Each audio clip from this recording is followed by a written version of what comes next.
Bulletin میں کچھ مزید خبریں شامل کرتے ہیں اور آپ کو بتائیں کہ تاجر انصاف کے پی اور ضلعی انتظامیہ پشاور کی جانب سے عید میلاد النبی کی مناسبت سے کار ریلی کا انعقاد کیا گیا۔ ریلی کا مزید احوال جانتے ہیں فضل حسین سے۔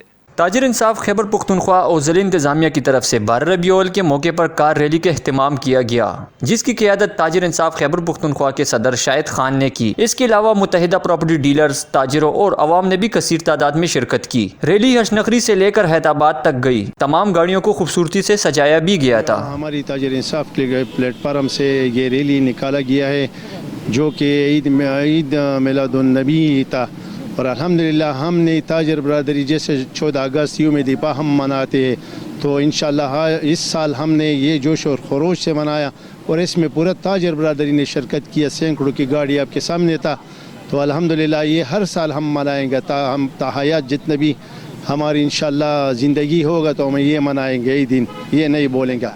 اور آج کے دن ہمارے حضور صلی اللہ علیہ وسلم کی ولادت ہوئی ہے، اور ہمارے لیے اتنی خوشیاں لے کر آئی ہے کہ آج ہم اسلام اور پاکستان اور جتنے بھی مسلمان ہیں ہم اس کو جوش و جذبے سے منائیں گے، اور انشاءاللہ ہر سال منائیں گے۔ آج جو یہ ریلی تاجر انصاف کے پلیٹ فارم سے نکالی گئی تھی، ماشاءاللہ وہ دیدنی تھی۔ تاجروں نے جوش و خروش سے اس میں شرکت کی ہے، اور گورنمنٹ نے بھی ہمیں بہت زبردست سپورٹ کی ہے۔ پولیس کی جو نفری ہمارے ساتھ تھی ماشاءاللہ وہ بھی دیدنی تھی۔ 12 ربیع الاول ہمارے لیے عید سے کم نہیں ہے، اس لیے اس کو عقیدت اور احترام کے ساتھ منانا چاہیے۔ کیمرہ مین اختر منیر کے ساتھ فضل حسین، سی ٹی نیوز، پشاور۔